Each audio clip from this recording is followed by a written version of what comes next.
কেরানীগঞ্জে লুঙ্গি ঐতিহ্যের আদিকাল থেকে গ্রাম বাংলার অবসর সময়ের আরামদায়ক পোশাক। সারা বাংলাদেশে এক নামে পরিচিত হয়েছে এই রোহিতপুরে শরীফ লুঙ্গি।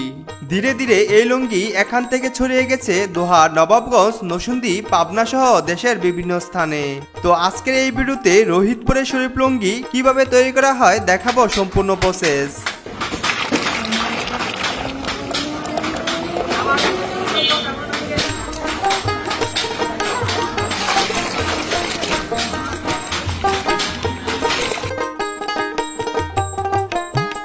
সরকারি সুযোগ সুবিধা না থাকায় উদ্যোক্তারাও এই শিল্প থেকে সরে দাঁড়াচ্ছেন, ফলে কেরানীগঞ্জের তাঁত শিল্পগুলি বর্তমানে বিলুপ্তির পথে।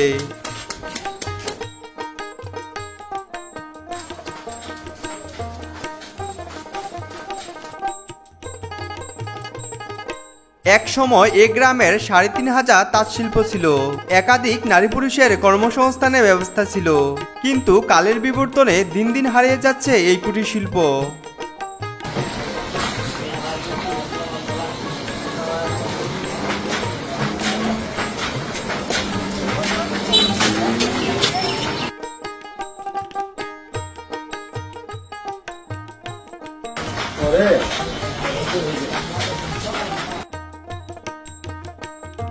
Alan Bike.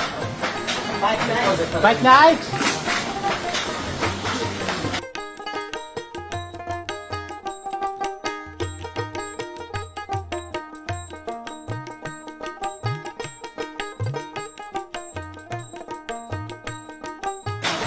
তুমি এই কাজ করা হলে ভাইয়া কি এর খোসা লাগছে পুরো আপনাদের খোসা লাগে আর যে পারবেন সেটা হয় এই খোসা লাগে